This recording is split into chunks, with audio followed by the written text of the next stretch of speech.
它藏着被诅咒的血统，是优雅的破坏者。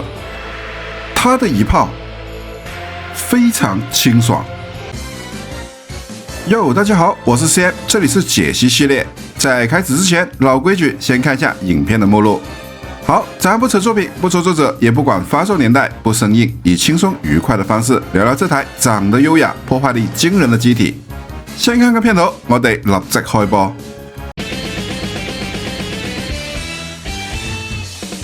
在 AC 175年，殖民領袖希羅尤爾被暗殺後，5名最牛逼的科學家一起研發了所有 MS 的原型機，那就是托爾吉斯。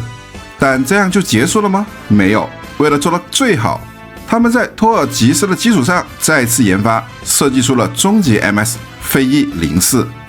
這台04有多恐怖？它的04系統可以直接預知未來，能抓住所有預判軌跡，然後再搭配一把可以直接滅艦的雙管爆裂步槍，找問你死沒？這種聽着就冒冷汗的機體，它的力量之危險，連開發者們都感覺到可怕，因為它根本不是人類能駕馭的。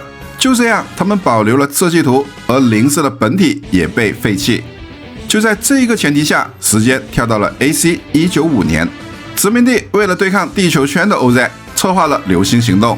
要執行這個行動，就需要5台最強高達，直接送往地球。而這個時候，曾經參加過04開發的 Dr. J 站了出來，他以那份被封印的04設計圖為藍本，幾乎獨自一人做了這台 MS。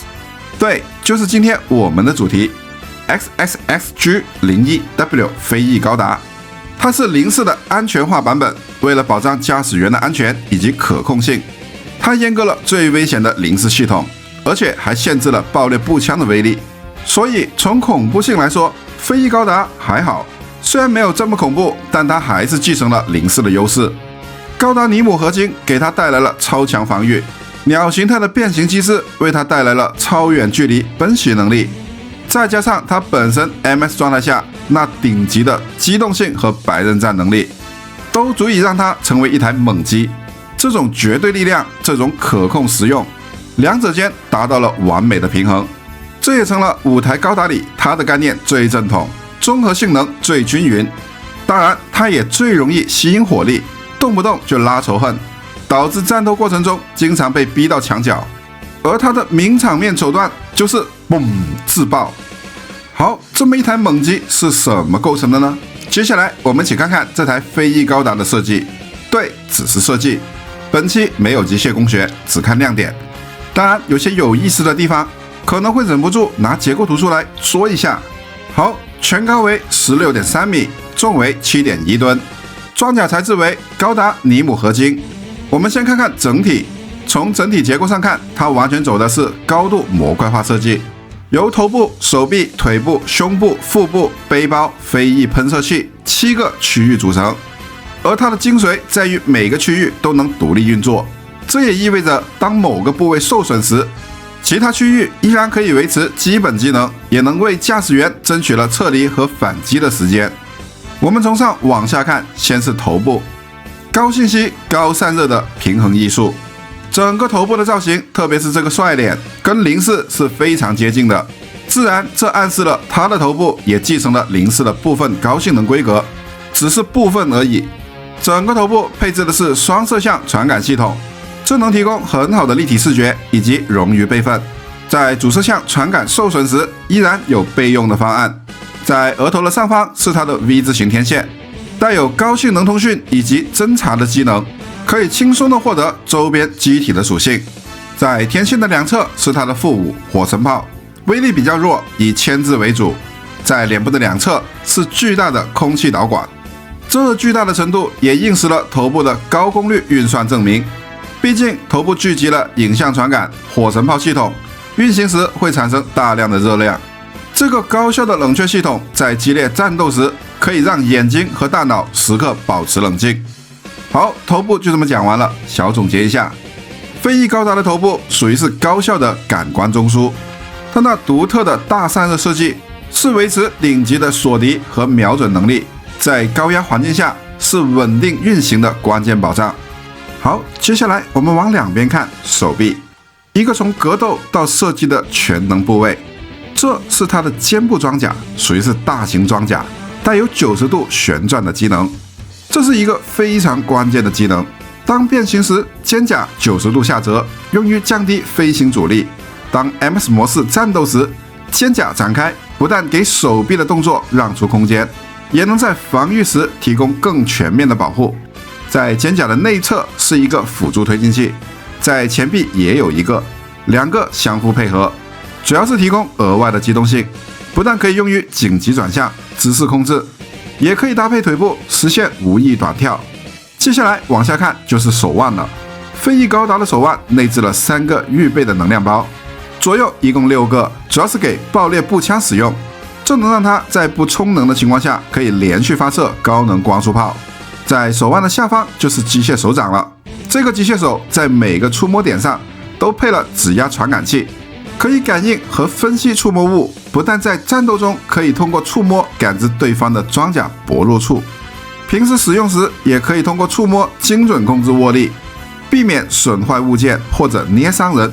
这也算是一种将 MS 的实用性发挥到极致的细节。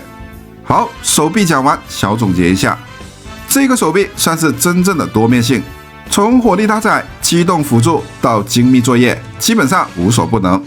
这种设计哲学远超单纯的格斗部件，是一种身体机能的延伸。好，接下来我们往下看腿部，变形、推进与集成的核心。说到腿部，最核心的位置就是它的双重关节机构，这也是变形系统的工程奇迹，能让飞翼高达的腿部像昆虫一样反向曲折，然后完美收纳于躯干下方，形成鸟形态的流线型后半部分。我们稍微打开内部看看结构，可以看到关节的连接处设计得非常的巧妙。当腿部折叠时，关节的覆盖零件会通过内部连接的机械臂向前收起。这种设计既不会妨碍变形，同时又能保证 MS 形态的关节完整性。在小腿的位置内藏了一个主推进器喷嘴，一般在 MS 状态下，它用的是辅助推进和跳跃，但当成了鸟形态下，它就会跟飞翼推进器共同工作，一起成为主推进的动能。在脚底的位置也带了一个喷嘴，它的作用主要是微调姿势、控制与起降。好，腿部讲完，小总结一下，飞翼高达的腿部是实现形态转换的核心枢纽，其复杂的关节搭配强大的推进，能完美解决人形与战机双形态之间的矛盾。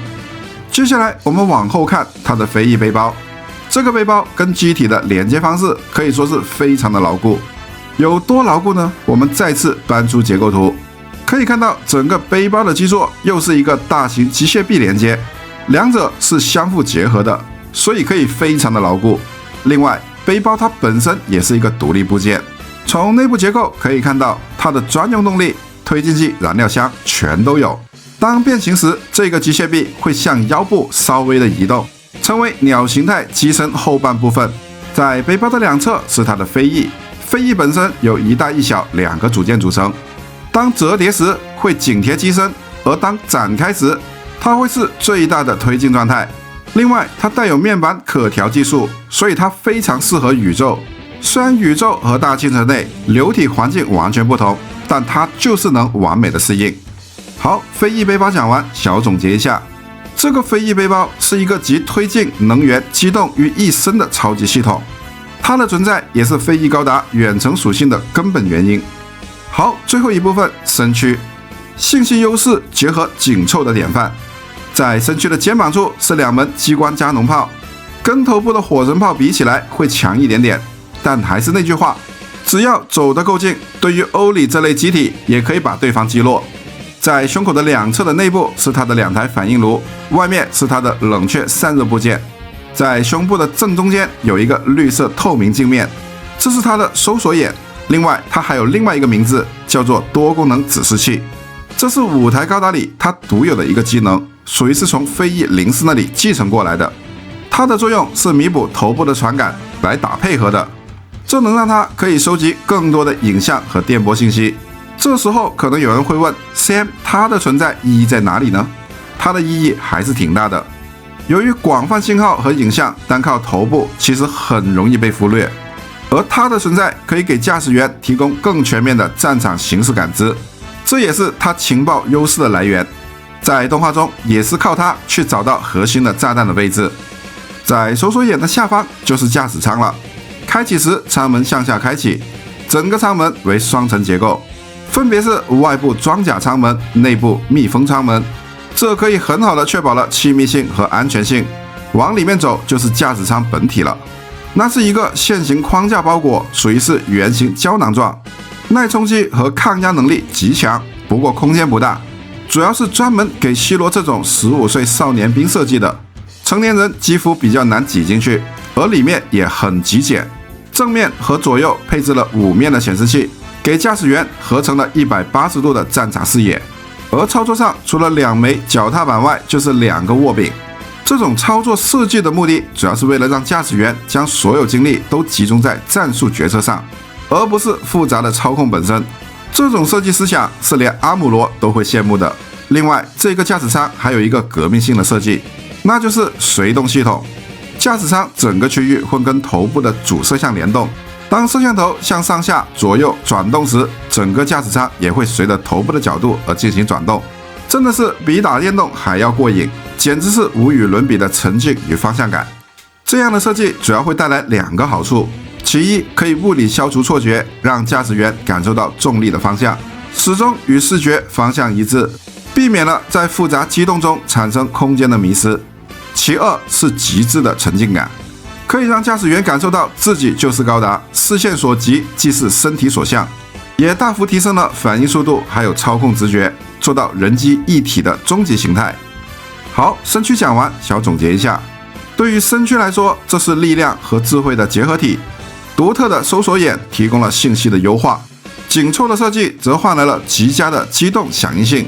而它的驾驶舱也不是一个简单的驾驶舱，它是一个将驾驶员的感官完全融入 MS 的感知系统，深度融合的交付界面，也真正意义上的延伸机体，是人机合一的理念体现，以驾驶员为中心，通过简化的操作，把高性能机体的门槛降到最低。好，接下来我们看看它的变形模式鸟形态，唔係為咗型，係為咗殺到盡。首先，我们要明确一个概念，飞翼高达的设计理念就是全域破袭，也就是说，它需要单机去不同的战场来执行最危险的任务。如果只是靠一双腿，基本不用玩了。所以它需要会飞，而且必须飞得快、飞得远，这也是鸟形态的根本目的。把一台 MS 变成一台超高速战机，而且必须超越当时的所有战机。整个变形过程只需要20秒，做到快准狠，绝对不会拖泥带水。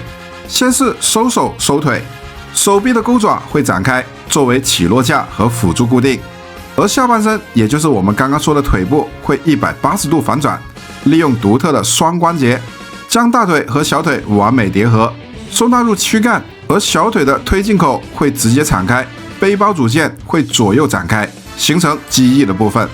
最后将盾牌直接装在前方，成为整个机头的整流罩。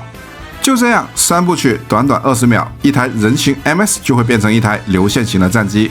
而这台鸟形态的战机有多强呢？只能说直接性能起飞。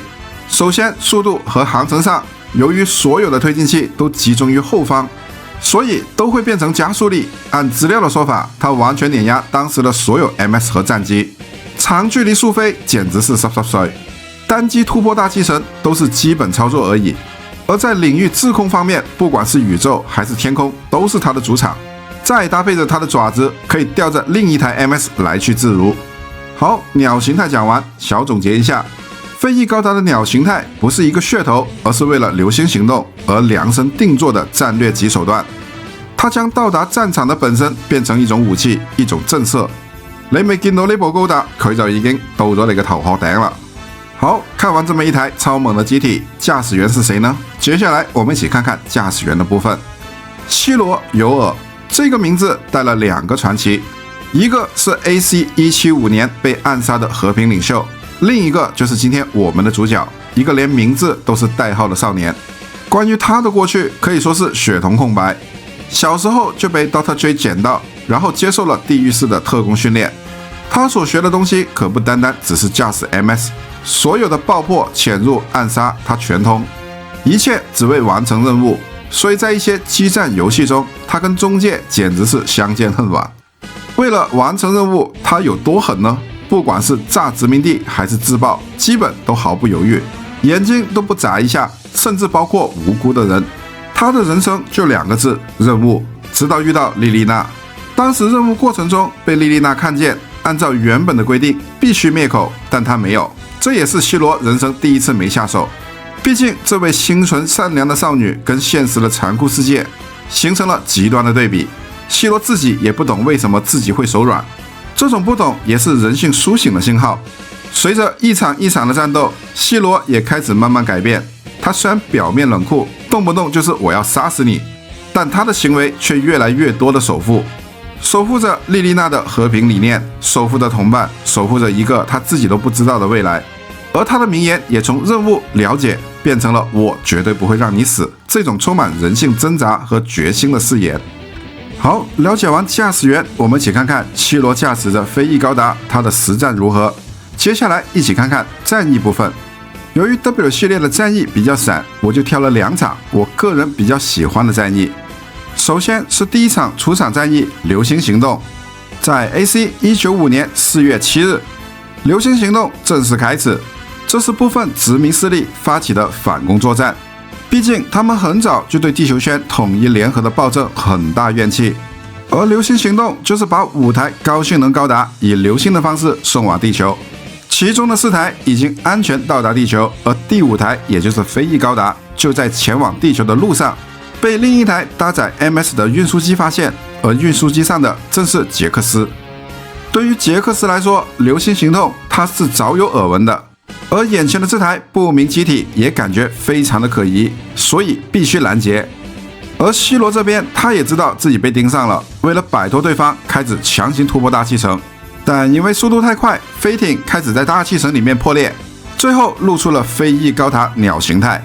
杰克斯一看，什么鬼技术，这还得了，根本不用怀疑，直接站了起来，然后大喊开炮，飞翼高达直接闪避，动作行云流水。这时候的希罗也接到了新任务，毁灭运输机，棒极了，不用逃了。只见飞翼高达一个掉头开始反击，哟呵，柳高达好啊！杰克斯直接开着一台里欧就冲了出去，对着飞翼高达就是一炮，但飞翼高达的速度极快，不过还是被对方的大炮压制，没办法了。飞翼高达直接变身 MS 形态，这下高级了。为了尽快解决，手下也来了，开始围殴。只见飞翼高达把手一举，一炮直接灭2台，而希罗也兴奋的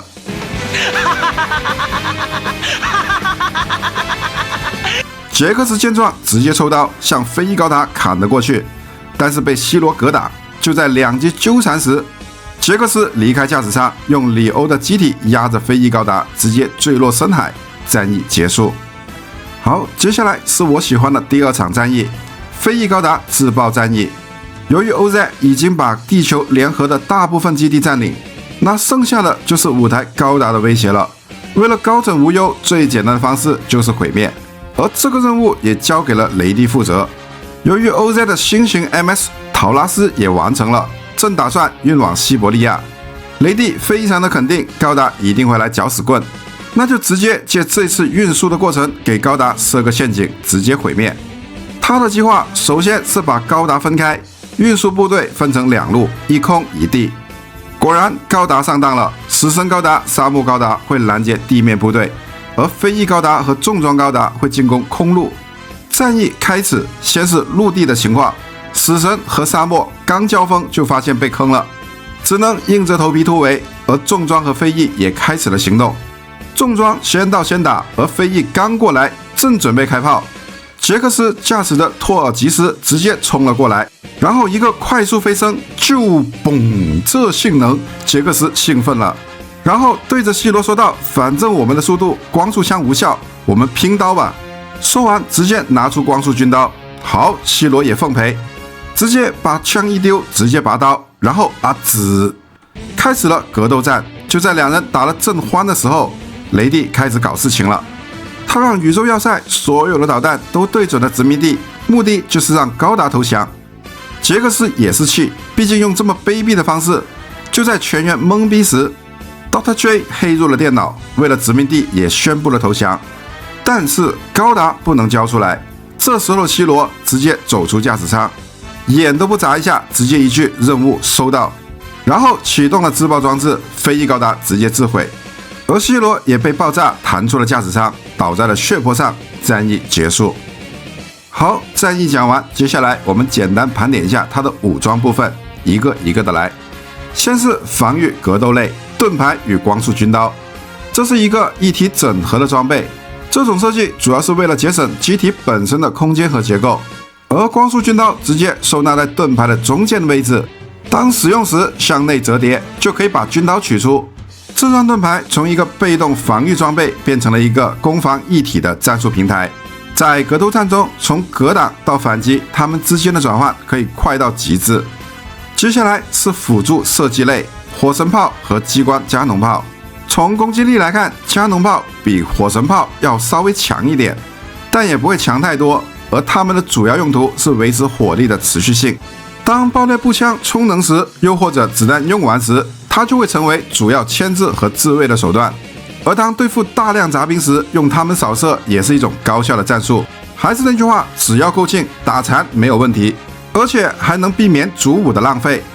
好，最后一个主武爆裂步枪。这把步枪是典型的质量胜于数量，它的能量模式用的是 CAP 技术储存，可以瞬间释放，拥有能够打爆战舰级的威力。另外，它还有调节输出功率的能力，小功率可以用于精准点杀，而大功率可以直接清场或者大型要塞。而飞翼高达每次使用它都会摆出一个独特的姿势，这主要是为了对抗巨大的后坐力。而左右手可以各发3发，而每一发都足以改变战局。好，本期解析就讲到这里。如果大家觉得我讲的还不错的话，请给我点个赞，这对我很重要。而下期我们也开始讲飞翼04了，反正现在刚开始，按兴趣撑着。喜欢的朋友可以点赞支持一下，想看更多同类影片也可以订阅我的频道。我是CM，我们下期见。